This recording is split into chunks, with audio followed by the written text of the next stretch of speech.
Hi friends, welcome back to Saks Varieties. ഇത് Bangalore fort. ഇനി ഇതിൻ്റെ അകത്തുള്ള കാഴ്ചകൾ കാണാൻ നമുക്ക് അകത്ത് പോവാം. അപ്പോൾ ഇത് ബാംഗ്ലൂർ ടൗണിൽ തന്നെയാണ് സ്ഥിതി ചെയ്യുന്നത്. ഈ എപ്പിസോഡ് നിങ്ങൾ മുഴുവനായിട്ട് കാണുക. ബാംഗ്ലൂർ ഫോർട്ടിൻ്റെ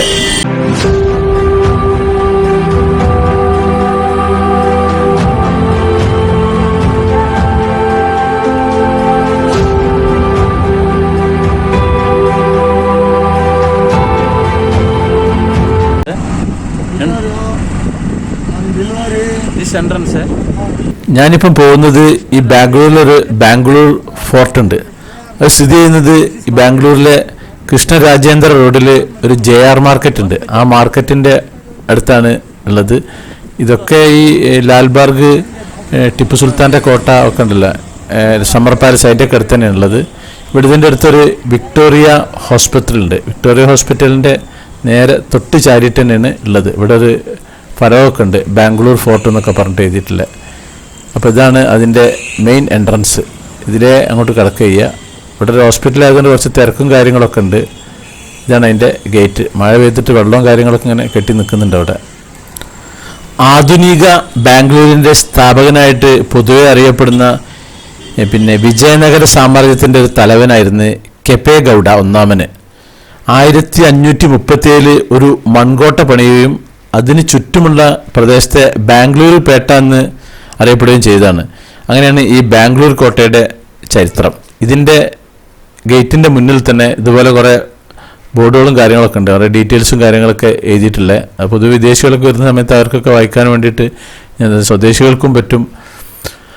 അപ്പോൾ ഇനി ഇതിൻ്റെ അകത്തേക്ക് കയറാണ്, കോട്ടയുടെ അകത്തേക്ക് കയറാണ്. ഇതാണ് അതിൻ്റെ മെയിൻ എൻട്രൻസ്. ഇതിലെങ്ങനെ വന്നു കഴിഞ്ഞിട്ടുണ്ടെങ്കിൽ ഇവിടെ കരിങ്കല്ലുകൊണ്ടുള്ളതാണ്. അത്യാവശ്യം നല്ല വീതിയുള്ള കരിങ്കല്ലാണ്. അതുകൊണ്ട് ഇങ്ങനെ സ്റ്റെപ്പുകളുണ്ട്. ഈ സ്റ്റെപ്പ് ഇങ്ങനെ ഇറങ്ങി ഇങ്ങനെ താഴേക്ക് വന്നു കഴിഞ്ഞാൽ ഇവിടെ ഒരു ഇരുമ്പിൻ്റെ ഒരു വലിയൊരു ഡോറുണ്ട്. ഇരുമ്പിൻ്റെ ഡോറ് കഴിഞ്ഞ് പിന്നെ ഇതിൻ്റെ അകത്തേക്ക് കഴിഞ്ഞാൽ അവിടെ ഒരു ബുക്കുണ്ട്, സെക്യൂരിറ്റി. ആ ബുക്കിൽ നമ്മളെ പേരും ടൈമും എഴുതി വെക്കണം. എന്നിട്ട് അങ്ങോട്ട് വന്നു കഴിഞ്ഞാൽ അവിടെ വലിയൊരു മരത്തിൻ്റെ ഒരു വലിയൊരു ഡോറുണ്ട്. അത്യാവശ്യം നല്ല ഉയരമുണ്ട്. നമ്മുടെ പഴയകാല തറവാടിലൊക്കെ ഉണ്ടാകുന്ന ഒരു മോഡൽ, ഒരു ഫ്രണ്ട് ടോപ്പ് ഇങ്ങനെ ഒരു സെമി സർക്കിൾ മോഡലുള്ള, അതായത് സ്ക്വയറിൻ്റെ ആ മോഡലല്ല, സെമി സർക്കിൾ മോഡലാണ്. ഇതാണ് അതിൻ്റെ ഡോറ്. ഇപ്പോൾ അതിൻ്റെ ഉള്ളിലേക്ക് ഇങ്ങോട്ട് കടന്നിട്ടുണ്ട്. ഇത് മെയിൻ റോഡാണ് ഇവിടുന്ന് കാണുന്നത്. ഉള്ളിൽ നിന്ന് മെയിൻ റോഡിലേക്കുള്ള വ്യൂ ആണ് കാണുന്നത്. ഉണ്ടല്ലേ, അത്രയും വലിയ ഗേറ്റാണ്. ഇനി നമുക്ക് ഇതിൻ്റെ അകത്തെ കാഴ്ചകൾ ഇങ്ങനെ കാണാം. ഇതൊക്കെ ഇപ്പോൾ കല്ലാണ്, കരിങ്കല്ലാണ്. മുമ്പുണ്ടാക്കിയ ഗൗഡ ഇത് കംപ്ലീറ്റ് മണ്ണുകൊണ്ട് ഉണ്ടാക്കിയതാണ്. പിന്നെ ഹൈദരലിയാണ് ഇത് കംപ്ലീറ്റ് മാറ്റിയിട്ട് ഇങ്ങനെ കല്ലുകൊണ്ട് പുതുക്കി പണിതത്. ഇതിൻ്റെ ഉള്ളിൽ കയറി ഉണത്തിന് ചെറിയൊരു അമ്പലവും കാര്യങ്ങളൊക്കെ ഉണ്ട്. അവിടെ ലൈറ്റൊക്കെ വിളക്ക് കത്തിച്ചിട്ടുണ്ട്. ഇങ്ങനെ ഇതിൻ്റെ അതിലേക്കുള്ള എൻട്രൻസ് ആണ്. അത് ഡോറ് തുറന്നിട്ടില്ല, ഡോറിങ്ങനെ പൂട്ടിയിട്ട് തന്നെ ഉള്ളത്. ഇതാണ് അതിൻ്റെ അതിലേക്കുള്ള കവാടം. 1761 ഹൈദരലി ഈ മൺകോട്ടയ്ക്ക് പകരം ഒരു കൽക്കോട്ട സ്ഥാപിച്ചത്. 18-ാം നൂറ്റാണ്ടിൻ്റെ അവസാനത്തിൽ അദ്ദേഹത്തിൻ്റെ മകന് ടിപ്പു സുൽത്താൻ ഇത് കൂടുതൽ മെച്ചപ്പെടുത്തുകയും ചെയ്തിട്ടുണ്ടായിരുന്നു. അപ്പോൾ ഇതിൻ്റെ അകത്തെ കാഴ്ചകൾ നിങ്ങളിങ്ങനെ കണ്ടോളിട്ടോ. ഇത് പിന്നെ 1791 ആംഗ്ലോ മൈസൂർ യുദ്ധത്തിൽ ഇതിന് വരെ കേടുകൾ സംഭവിച്ചിരുന്നു. 18-ാം നൂറ്റാണ്ടിൻ്റെ സൈനിക കോട്ടയുടെ മികച്ച ഉദാഹരണമായിട്ട് ഇതിപ്പോഴും ഇവിടെ നിലനിൽക്കുന്നുണ്ട്. 1791 മാർച്ച് 21 കോൺവാലിസ് പ്രഭുവിൻ്റെ നേതൃത്വത്തിൽ ബ്രിട്ടീഷ് ഈസ്റ്റ് ഇന്ത്യ കമ്പനിയുടെ സൈന്യം ഈ കോട്ട പിടിച്ചെടുത്തിരുന്നു. അക്കാലത്ത് കോട്ട ടിപ്പു സുൽത്താൻ്റെ കോട്ടയായിരുന്നു ഇത്.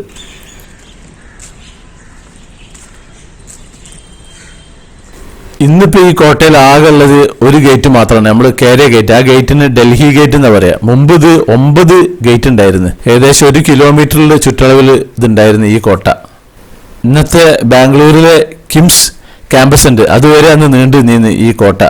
പിന്നെ ഇപ്പോൾ ഇത് വിക്ടോറിയ ഹോസ്പിറ്റല്, കോട്ടയം വെങ്കിട്ടരാമസ്വാമി ക്ഷേത്രം, ടിപ്പു സുൽത്താൻ്റെ summer palace, Makkala Koota park, Bangalore medical college, പിന്നെ fort high school, fort church, Minto ophthalmic hospital, പിന്നെ കിംസ് ആശുപത്രി, ഇതൊക്കെ പെട്ട ഏരിയയിലായിരുന്നു ഈ കോട്ട ഉണ്ടായിരുന്നു മുമ്പ്. യുനെസ്കോൻ്റെ ലോക പൈതൃക പട്ടികയിൽ പെട്ട ഒരു ഇത് കൂടിയാണ് ഈ ഒരു കോട്ട. ഇപ്പം ഈ കോട്ടയുടെ ആകെ 5% മാത്രമേ ഉള്ളൂ. ബാക്കിയുള്ള 95% പൊളിഞ്ഞു നഷ്ടപ്പെട്ടിട്ടുള്ളതാണ്. അതാ മുമ്പ് പറഞ്ഞിരുന്ന ഏകദേശം 1 കിലോമീറ്റർ നീളത്തിൽ ഇതുണ്ടായിരുന്നു ഈ കോട്ട മുമ്പ്. ഇപ്പോൾ ഈ കോട്ടയിൽ ആകെ അവശേഷിക്കുന്നത് ഈ നേരത്തെ ഞാൻ പറഞ്ഞ ഡൽഹി ഗേറ്റും 2 കൊത്തളങ്ങളുടെ അവശിഷ്ടങ്ങളും മാത്രമാണ്. 1791 പിന്നെ ബ്രിട്ടീഷുകാർ കോട്ട പിടിച്ചിറക്കിയ ശേഷം പിന്നെ ഇത് ഇവർ പൊളിക്കാൻ തുടങ്ങി. അങ്ങനെ 1930 വരെ ഇത് തുടർന്ന് കൊത്തളങ്ങളും മതിലുകളും ഒക്കെ റോഡുകൾക്ക് വഴിയൊരുക്കിയിട്ട് ആയുധപ്പുരകൾ, ബാരക്കുകൾ, മറ്റ് പഴയ കെട്ടിടങ്ങൾ എന്നിവ, പിന്നെ കോളേജുകൾ, സ്കൂളുകൾ, ബസ് സ്റ്റാൻഡുകൾ, ആശുപത്രികൾ എന്നിവയൊക്കെ പെട്ടെന്നുണ്ടായി ഈ കോട്ടയൊക്കെ പൊളിച്ചു ആക്കിയിട്ട്.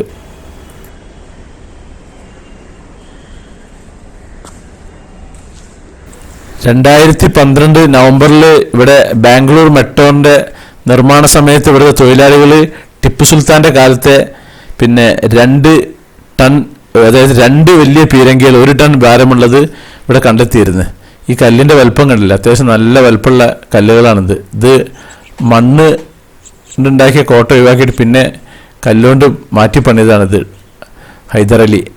ബാംഗ്ലൂർ ഫോർട്ട് ചർച്ച് ഉള്ളത് മുമ്പ് ഈ കോട്ടൻ്റെ അകത്തേന്ന് ഉണ്ടായിരുന്നത്. പിന്നെ അതിവിടെ വാണി വിലാസ് ഹോസ്പിറ്റലിൻ്റെ നിർമ്മാണത്തിന് വേണ്ടിയിട്ട് അത് പൊളിച്ച് പിന്നെ മൈസൂർ സർക്കാർ പിന്നെ പുതിയ പള്ളി ഉണ്ടാക്കുന്നതിനായിട്ട് ചാംരാജപേട്ടിൽ പുതിയ സ്ഥലം അനുവദിച്ച് അങ്ങനെ അവിടെ സെൻറ്റ് ലൂക്കാസ് പള്ളി അവിടെയാണ് ഇപ്പോൾ ഉള്ളത്. ആ പള്ളി മുമ്പ് ഇതിനെ ബ്രിട്ടീഷുകാരോട് പറഞ്ഞിരുന്ന ഡ്രാമേഴ്സ് ചാപ്പൽ എന്നാണ് അന്ന് പഴയ രേഖകളൊക്കെ കാണുന്നത് ഇവിടെയുള്ള ഈ ചർച്ചിന്. കേരളത്തിൽ ടിപ്പു സുൽത്താൻ കോട്ട ഉണ്ടാക്കിയത് നമ്മളെ വെട്ടുകല്ലുകൊണ്ടാണ്. ഇവിടെ ഇപ്പോൾ ഈ കോട്ട ഉണ്ടാക്കിയിട്ടുള്ളത് ഇവിടെ കരിങ്കല്ലുകൊണ്ടാണ്. അവിടെ അതായിരുന്നു കിട്ടിയിരുന്നത്. ഇവിടെ ഇപ്പോൾ ഇതാണ് സുലഭമുള്ളത്. ഇതാണ് ഇതിൻ്റെ പുറത്തേക്ക് കിടക്കാനുള്ള വഴി. നേരത്തെ വന്ന് കയറിയുന്ന ആ ഭാഗമാണിത്. മുമ്പ് കാലത്ത് ഈ കോട്ട ഭയങ്കര ഭംഗിയായിരുന്നു. പൂക്കളും മരങ്ങളും ചെടികളൊക്കെ വെച്ചിട്ടെല്ലാം ഉഷാറായിരുന്നു. ഇപ്പോൾ ആകെ നേരത്തെ ഞാൻ പറഞ്ഞത് 5% മാത്രമേ ഉള്ളൂ. ബാക്കിയുള്ള 90%, 95% പൊളിച്ച് നീക്കിയതാണ്. ഇത് പുറത്തേക്ക് കിടക്കുകയാണ്. ഇനി ഞാൻ അവിടെ കുറേ എഴുത്തും കാര്യങ്ങളൊക്കെ ഉണ്ട്. ഇത് പഴയ കാലത്ത് എന്തോ ഒരു വണ്ടി കാര്യങ്ങളൊക്കെ ഉണ്ട്. അതിനുള്ള എന്തോ ഒരു പിന്നെ ചക്രമൊക്കെ പിടിപ്പിച്ചേക്കുന്നത്. ഇതൊന്നും ഇപ്പോൾ ഉപയോഗിക്കുന്നില്ല. പൊതുവേ തീരെ മെയിൻ്റെനൻസ് ഇല്ല. എൻ്റെ അഭിപ്രായത്തിൽ ഇതൊക്കെ ഒന്ന് വൃത്തിയാക്കേണ്ടതാണ്. ഇതിങ്ങനെ മുകളിലേക്ക് കയറുന്ന കരിങ്കൽ പിന്നെ പാളികളാണ് ഇതൊക്കെ. ഇതിൻ്റെ കുറച്ച് മുറ്റവും കാര്യങ്ങളൊക്കെ ഉണ്ട്. ഇതൊക്കെ പൊളിച്ചിട്ടാണ് ബാംഗ്ലൂർ ടൗൺ ഉഷാറാക്കിയിട്ടുള്ളത്. ഏകദേശം 1 കിലോമീറ്ററോളം ചുറ്റളവിൽ ഞാൻ നേരത്തെ പറഞ്ഞില്ലേ, അങ്ങനെ ഈ ഒരു റൈറ്റ് സൈഡിലും ഈ ഒരു ലെഫ്റ്റ് സൈഡിലും ഇവിടെയാണ് ബോർഡും കാര്യങ്ങളൊക്കെ ഉള്ളത്. അപ്പോൾ ഇനി ഞാൻ ഇതിൻ്റെ അടുത്ത് പുറത്തേക്ക് പോവാണ്. ബാംഗ്ലൂർ വന്നിട്ടുണ്ടെങ്കിൽ ഒരുപാട് സാധനങ്ങളുണ്ട് കാണാൻ. ഈ ബാംഗ്ലൂർ കോട്ടകളായിട്ടും പിന്നെ സിറ്റി ആയിട്ടും അങ്ങനെ ഒരുപാട് ടിപ്പു സുൽത്താൻ്റെ പഴയ പല കാര്യങ്ങളൊക്കെ ഉണ്ട് ഈ ഒരു ബാംഗ്ലൂർ. അപ്പോൾ ബാംഗ്ലൂർ ഒന്ന് വന്നിട്ട് ഇതൊക്കെ ഒന്ന് കണ്ടു പോവുക. അപ്പോൾ ഇത്രയൊക്കെ തന്നെ ഉള്ളൂ ഈ ഒരു കോട്ടയായിട്ടുള്ള ബന്ധപ്പെട്ട. മുമ്പ് ഇതൊരു കിലോമീറ്ററോളം ഉണ്ടായിരുന്നു. അപ്പോൾ അതിൻ്റെയൊക്കെ അവശിഷ്ടം പോയി ബാക്കി 5% മാത്രം. ഇവിടെ വലിയൊരു ബോർഡും കാര്യങ്ങളൊക്കെ ഉണ്ടെന്നല്ലാണ്ട് അതിമാത്രം അതിൻ്റെ ഉള്ളിലേക്കില്ല. ഇവിടെ ഹോസ്പിറ്റൽ കാര്യങ്ങളും നേരത്തെ പറഞ്ഞാൽ ഒരുപാട് സ്ഥാപനങ്ങൾ ഇതൊക്കെ പൊളിച്ചിട്ട് ഉണ്ടാക്കിയിട്ടുണ്ട്. ഇതിൻ്റെ ഈ കോട്ടൻ്റെ പരിസരത്തിന് ഏകദേശം 1 കിലോമീറ്റർ ചുറ്റളവിലായിട്ടുള്ളത്.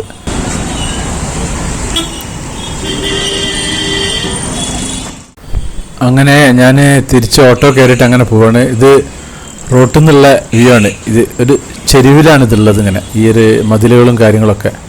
ഇവിടെ കുറേ മാർക്കറ്റും കാര്യങ്ങളൊക്കെ ഉണ്ട്. സ്ട്രീറ്റിൽ ഡ്രസ്സുകൾ പിന്നെ ഫ്രൂട്ട്സുകൾ വിൽക്കുന്നൊക്കെ ഷോപ്പുകളും കാര്യങ്ങളൊക്കെ ഉണ്ട്. അപ്പോൾ ഇവിടെ വേറെ ചെറിയൊരു മാർക്കറ്റുണ്ട് ഇതിൻ്റെ പരിസരത്ത്.